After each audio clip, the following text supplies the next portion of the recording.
오늘 성경 말씀은 고린도후서 3장 1절에서 3절까지 말씀입니다.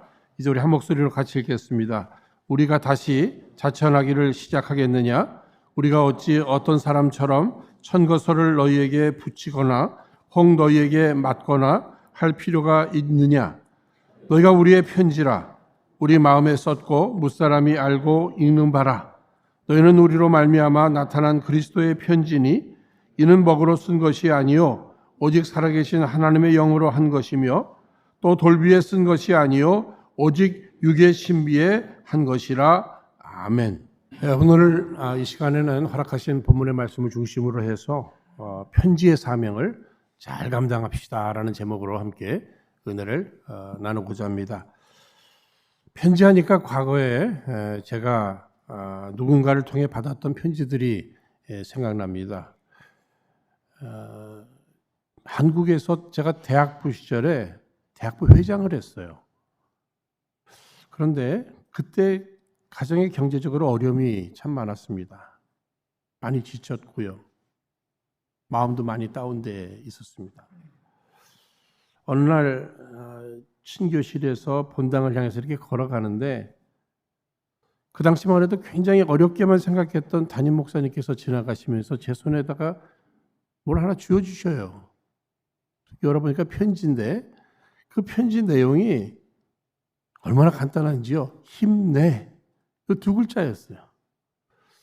근데 그걸 볼 때 얼마나 제 마음에 위로가 되고 힘이 되던지요.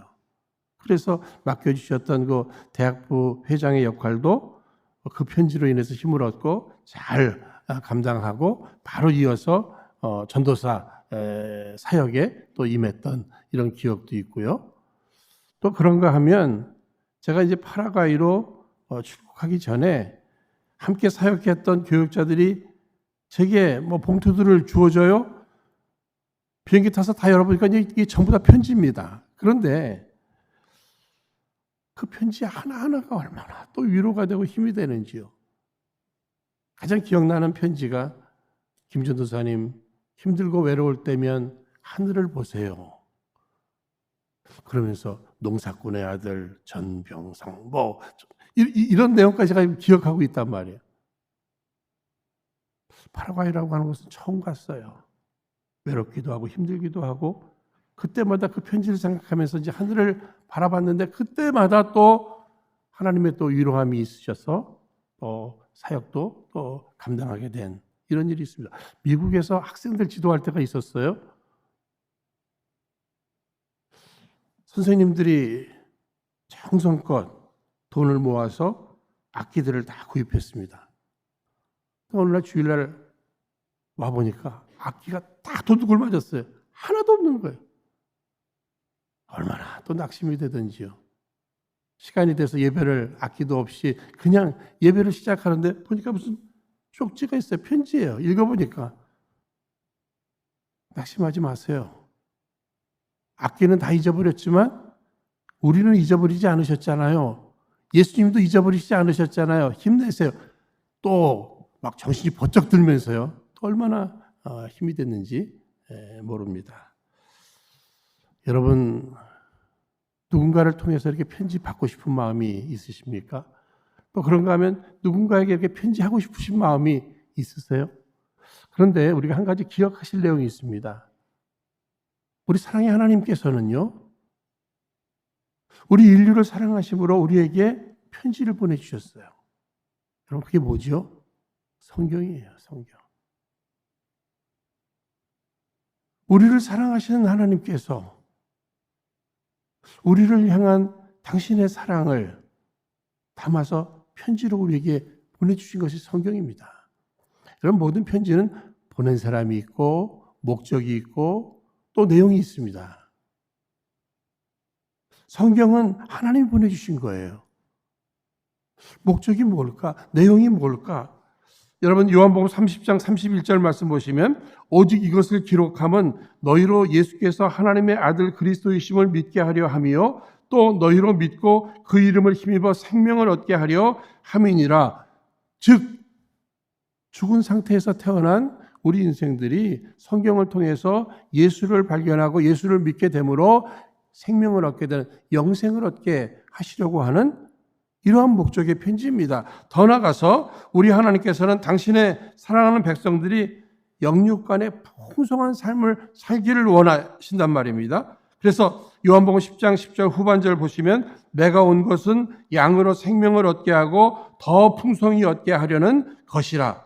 우리를 사랑하시는 하나님께서 우리를 향해서 편지를 보내주셨는데 이 편지 목적이 무엇인가? 우리로 하여금 생명을 얻고 구원을 얻고 구원받은 백성으로서 이 세상을 살아갈 때 영육간의 풍성한 삶을 살게 하시려고 편지를 보내셨다는 얘기예요.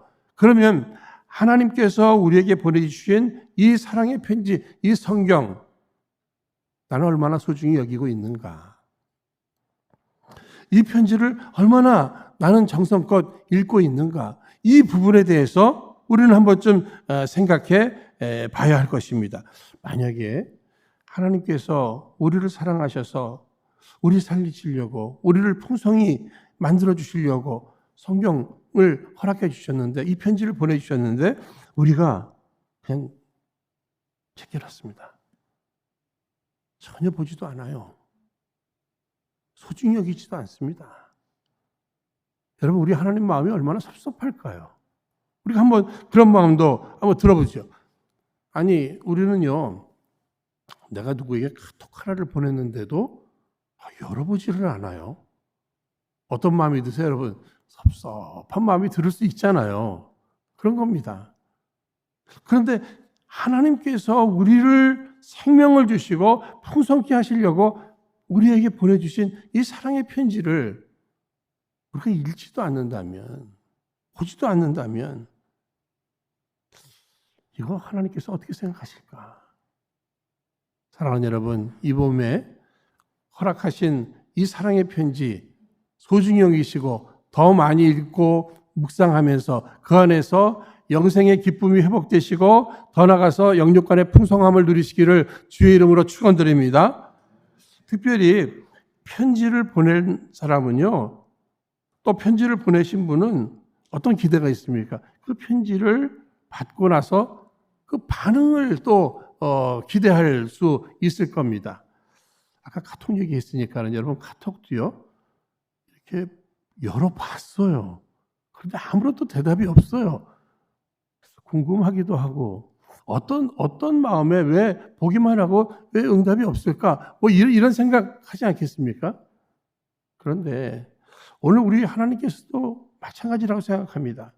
우리를 사랑하셔서 우리에게 보내주신 이 사랑의 편지, 이 성경에 대해서도 우리가 감사함으로 받았으면 감사함으로 찬양도 드리고 기도도 드리고 헌신도 다짐하고 또 봉사하고 예배하고 간증하고 예물도 드리고 하는 이러한 모든 부분들이 이 성경을 읽는 사람들, 이 편지로 인해서 구원의 기쁨과 더 나아가서 영육간의 풍성함을 허락받은 사람들, 누리는 사람들이 하나님 앞에 올려드릴 수 있는 이러한 응답이 될 수 있을 것입니다.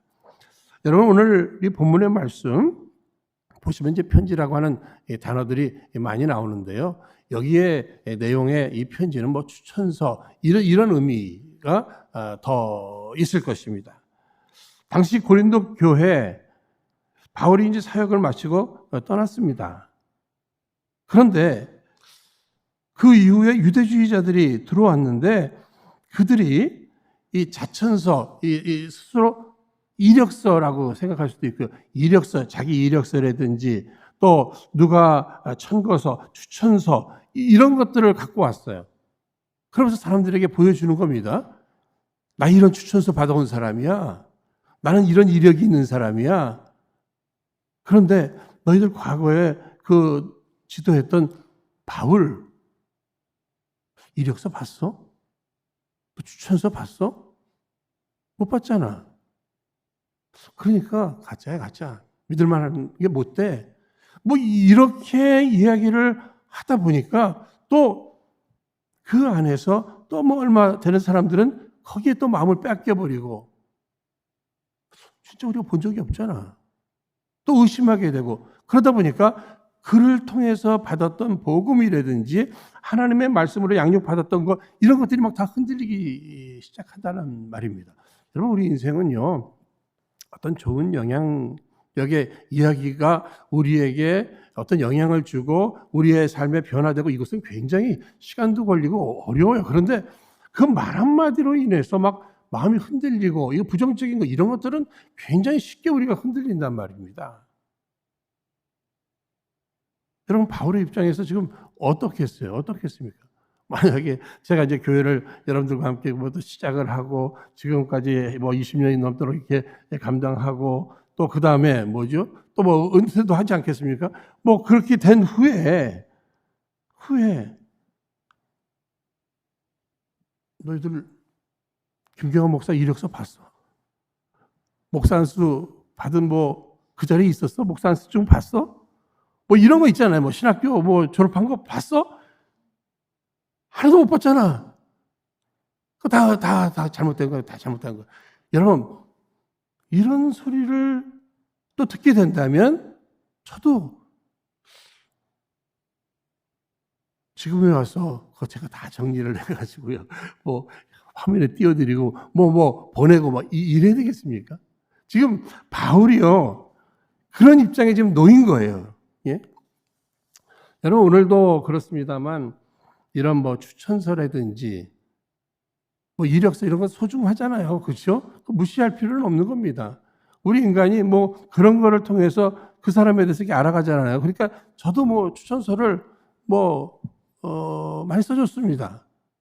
요즘에는 우리 그 박예일 전도사님 목사 안수 받는 이 프로세스 과정 속에 추천서를 필요로 해요. 그래서 이제 제가 이제 추천서를 쓰는데, 이 추천서를 쓰는 사람이 어떤 사람인지를 또 제 소개를 또 해야 돼요.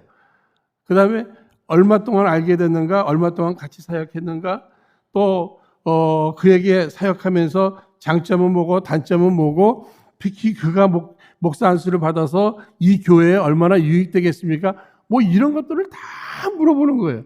그러니까 저도 기도하면서 정성껏 썼는데, 여러분 같이 기도해 주시기 바랍니다. 좋은 결과가 나오기를. 사랑하는 여러분, 오늘 지금 사도 바울에게 있어서 지금이라도 뭐 어디서 추천서를 받아오고 뭐 그것을 보여주고 꼭 그래야 될까? 꼭 그래야 될까? 이 추천서를, 저 같은 경우도 이런 경우도 있네요.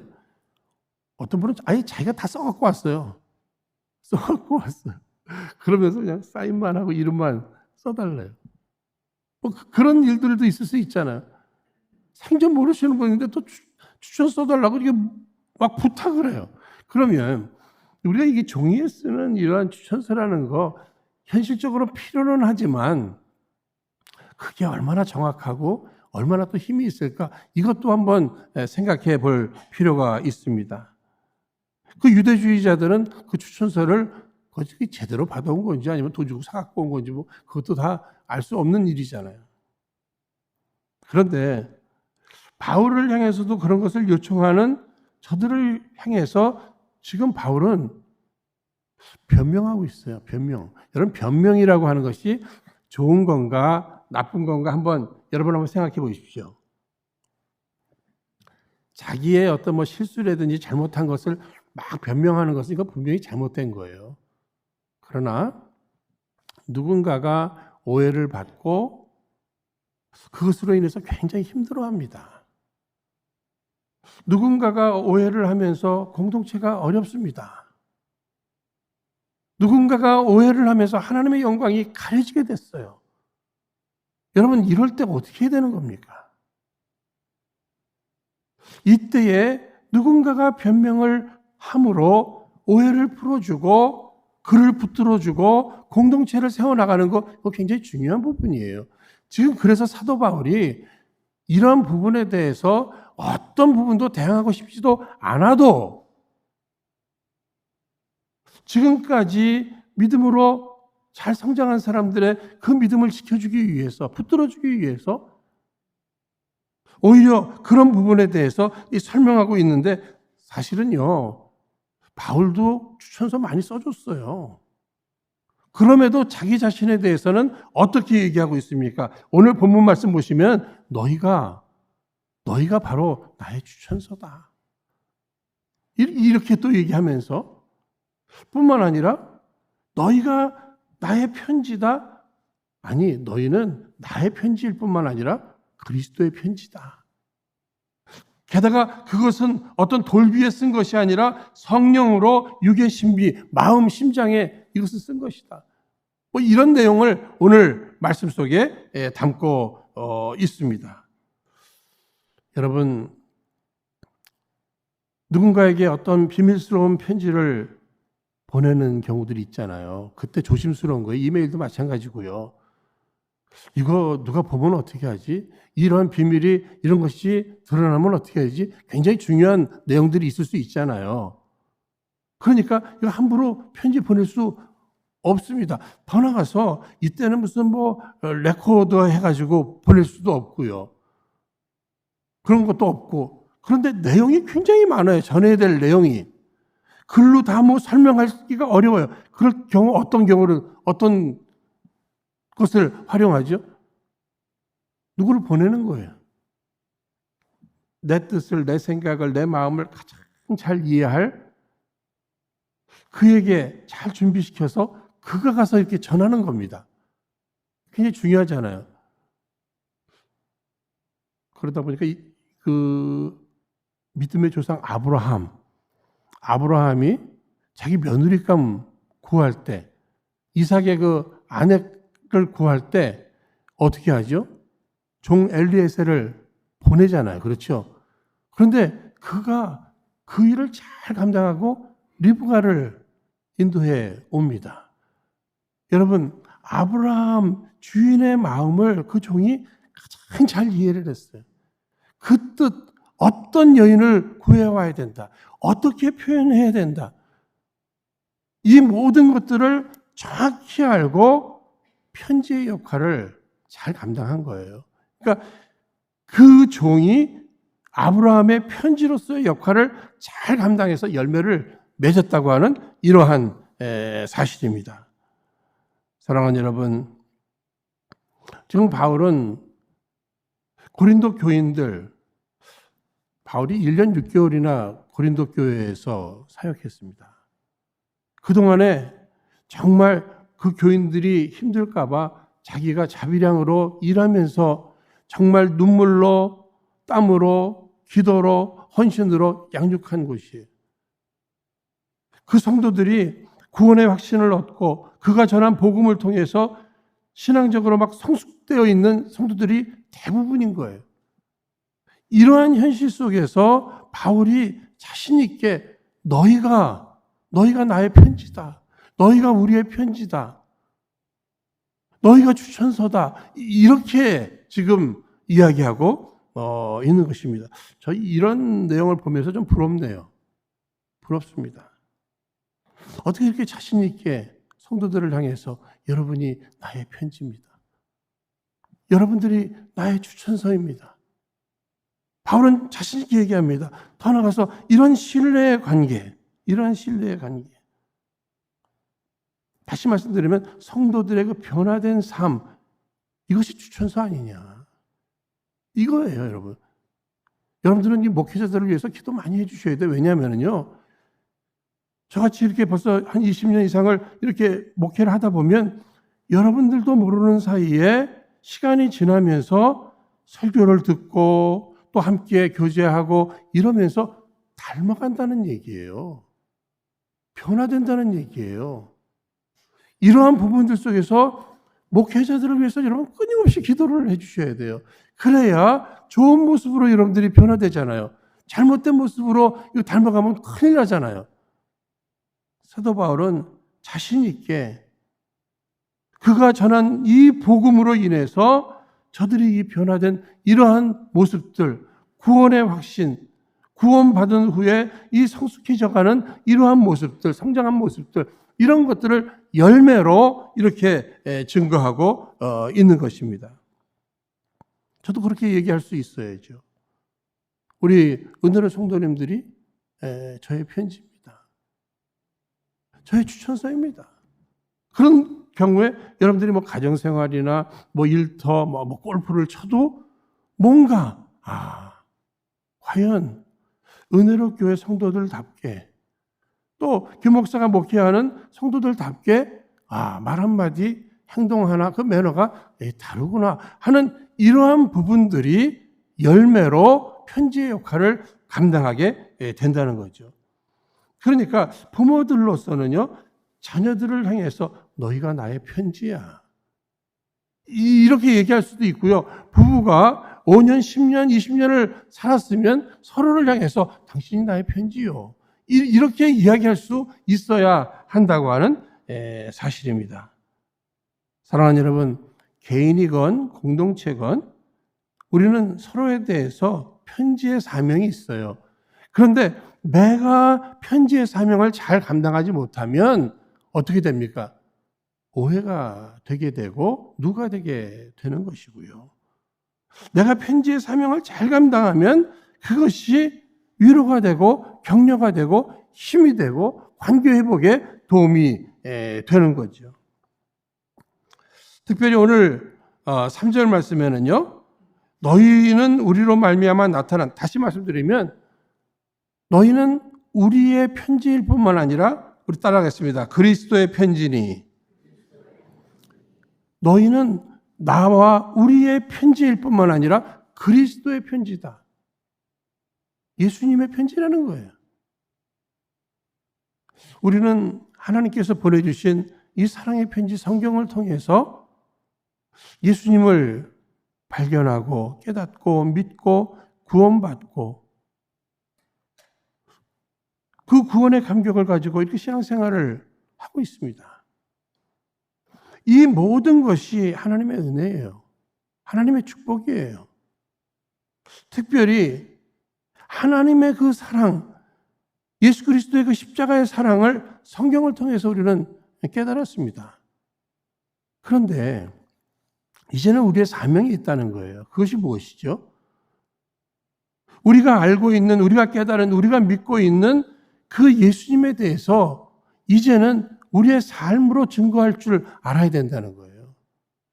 우리는요, 이미 구원받은 사람들로서 성경을 통해서 하나님에 대해서, 예수님의 사랑에 대해서 깨달아가고 있습니다. 그런데 세상에 믿지 않는 사람들이 예수를 믿는 과정 속에서는요, 그들이 성경을 봅니까, 여러분? 아니에요. 우리도 잘 안 보는 성경을 왜 그들이 성경을 보겠습니까? 그렇잖아요. 그러나 뭘 보죠? 내게 복음을 전하는, 내게 교회로 인도하려고 하는 그 사람을 보는 거예요. 그 사람을. 그래서 우리의 사명은 뭡니까? 그리스도의 편지의 사명이 오늘 우리들에게 있다는 거예요. 그들이 성경을 통해서 예수를 발견하지 못하니까 내가 작은 예수로 이 세상을 살아가면서 나의 말 한마디, 나의 행동 하나를 통해서 예수가 보여지고 예수를 증거할 줄 알아야 한다고 하는 이러한 사실입니다. 우리가 신앙생활 하면서 기독교는 변화의 종교입니다. 예수를 믿고 나면 거기서 멈추는 것이 아니라 멈추는 것이 아니라 그리스도의 장성한 분량에 이르기까지 예수님을 점점 닮아가는 이 모습으로 우리가 변화해야 되는 거예요. 새로워져야 되는 겁니다. 구원의 감격, 천국의 소망, 그래서 날마다 기쁘고 행복하고 이런 부분들, 그래서 뭔가 다른 부분들, 조심스럽게 하나 간증을 드린다면요, 고등학교 시절에 아주 절친이 하나 있었습니다. 그런데 다 친한데 교회는 안 가요. 그러니까 이 주말이 되면 저는 다 학생회, 이 교회 생활에 저는 집중하는데, 이 친구는 안 그래요. 집안도 부유하고, 그러니까 갈 때도 많지요. 또 형제도 많아요. 그러니까 집에 가도 재밌어요. 교회 안 간대요. 그런데요, 고등학교 시절에 전도하는 거 제가 성공하지 못했어요. 그런데 이제 대학들로 흩어지고 못 만났어요. 그러다가 몇 년 만에 만났는데요. 딱 만났는데 저 만나자마자 하는 얘기가, 야 경환아, 나 기도 하나만 써줄래? 이래요. 저한테 그래요. 네가 기도 어디다 쓰려고 그랬더니, 아니 나 사실은 공항 쪽에 어느 교회 나가는데 그 교회 교회가 그렇게 크지 않아서 그러는지 나 선생님 하래. 근데 기도를 못 하잖아, 기도를. 응? 그러니까 기도 하나만 써줄래 그러더라고. 예수를 믿게 된 거예요. 그래서 이야기하면서 너 어떻게 예수를 믿게 됐니? 그랬더니 그 친구가 얘기해요. 자기가 아무리 봐도 모든 부분에 환경적으로 저보다 자기가 훨씬 좋았대요. 근데 부러운 게 하나 있었대. 왜 쟤는 왜 항상 웃지? 쟤네 얼굴은 왜 항상 밝지? 뭐가 저렇게 좋은 거야? 기쁜 거야? 편안한 거야? 여유 있는 거야? 그게 부러웠대요. 그래서 그거를 그 당시에는 자존심이 있어서 그런 얘기 안 했는데 헤어져서 한참 생활하면서 자꾸 생각나더래요. 뭐 하나가 다른 게 뭘까? 쟤 교회 다니잖아. 쟤 예수 믿잖아. 거기에서 이 친구가 변화가 됐어요.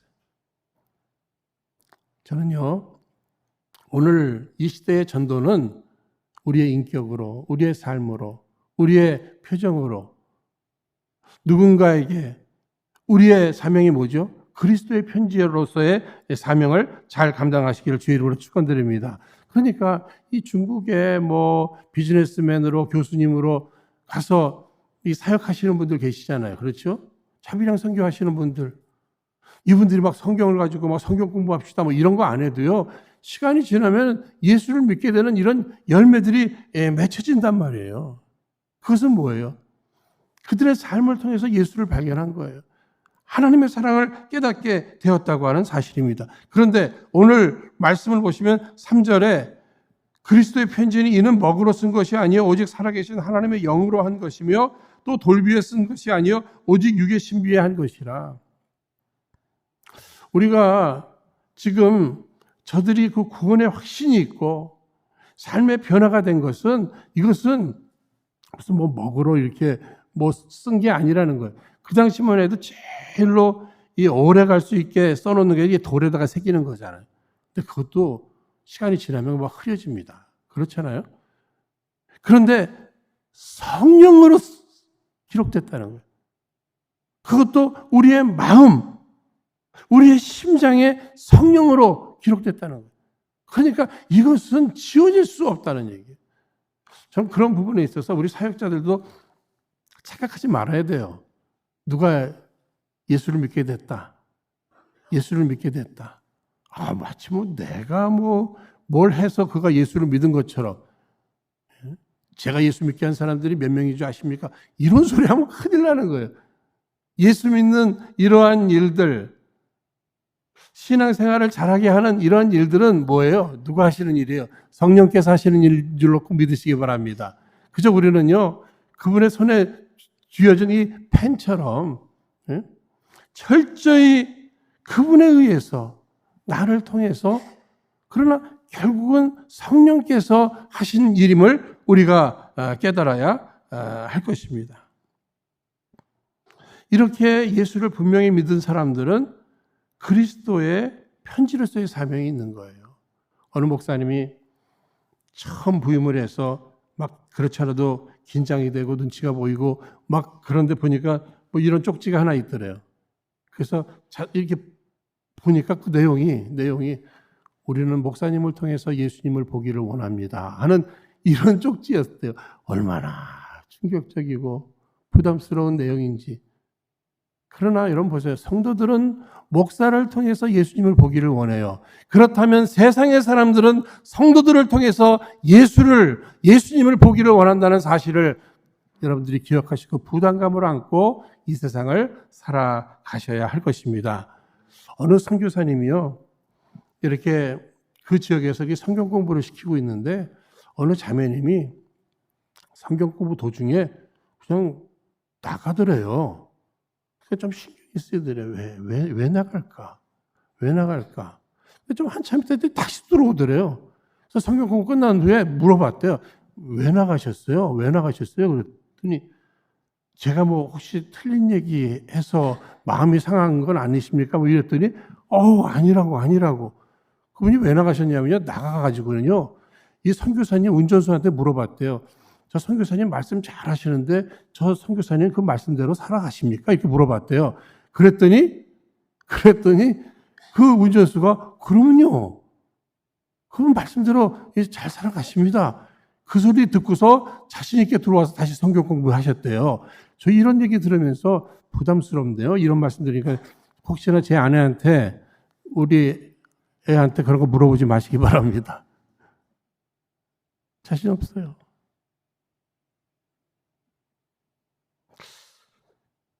우리가 이 세상을 살면서 사명이 있습니다.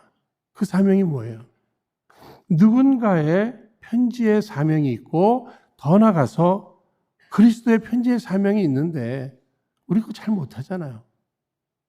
그럼에도 주님께서는 포기하지 아니하시고 우리를 향해서 너희가 그의 편지라, 그리스도의 편지라, 이것을 강조해 주고 있습니다. 그러니까 우리는 그냥 그렇게 살아가는 거예요. 오늘 주보에도 제가 좀 출타하는 내용이 주보에 나오잖아요. 예, 제가 이달에 이 주일 한 3번 비면서 한국, 일본을 다녀오려고 합니다. 오랜만에 뭐 어머니도 뵈야 되고 뭐 형제 자매 가족들 또 보게 되겠죠. 또 뭐 지인들, 선교사님들, 심지어는 뭐 식당에 가면은 뭐 웨이터, 외출했을 만나게 될 것이고, 택시 타면 기사님도 만나게 될 것이고, 만약에 가족들과 어디 뭐 관광을 간다고 하면은 또 뭐 가이드 분도 만나게 될 것이고, 또 함께 여행하는 분들도 만나게 될 거잖아요. 저는 마음에 그저 기도하면서 다짐합니다. 누구를 만나든지 제가 은혜로 교회의 편지가 되고 은혜로 성도들의 편지가 될 뿐만 아니라 그리스도의 편지로서 그 역할을 감당하기를 원하는 것이에요. 더 나아가서 우리가 피차 몇 주 뭐 이렇게 뵙지 못하는 이러한 과정이 있어도 서로를 향한 편지의 사명을 피차가 잘 감당한다면 얼마나 아름다운 모습일까? 얼마나 아름답고 건강한 교회인가? 사랑하는 여러분, 배달사고라는 단어를 여러분 잘 아시죠? 아무리 좋은 내용을 맡겼어도 제대로 배달하지 않으면 배달사고가 나는 거예요. 하나님께서 우리를 귀한 사명을 맡기셨습니다. 그리스도의 편지로, 또 교회의 편지로, 더 나아가서 나를 사랑하는, 내가 받은 그 사랑, 그것을 생각하면서 누군가의 편지로 우리에게 사명이 있는 거예요. 이 사명 잘 피차가 감당함으로 하나님의 영광과 더불어서 사명 잘 감당하는 자에게 허락하시는 위로와 축복을 풍성히 누리시기를 주의 이름으로 축원드립니다. 이 시간 허락하신 말씀 붙들고 우리 함께 합심해서 기도하도록 하겠습니다. 거룩하신 하나님 아버지, 저희들 이제는 우리 주님 우리에게 베풀어 주신 그 놀라우신 사랑의 은혜를 기억하며 우리들 모두 그리스도의 편지의 사명을 잘 감당함으로 많은 사람들이 주께로 돌아오는 아름다운 열매를 맺어서 우리 주님의 기쁨이 되게 하옵시며 저희들 서로서로로 또 아름다운 편지가 되어서 피차의 큰 위로와 함께 힘을 얻게 하여 주옵소서. 다시 한번 간구하오니 성령님 우리 가운데 역사해 주옵시사 이제는 저희들 우리 주님이 진정 우리를 통해 이 세상에 전하고 싶은 메시지를 잘 전할 수 있는 우리의 삶과 인격이 되게 하여 주옵소서. 이 봄 그리스도의 편지로서의 삶을 꼭 살게 하옵소서. 모든 것 감사하며 예수님 이름으로 기도하옵나이다. 아멘.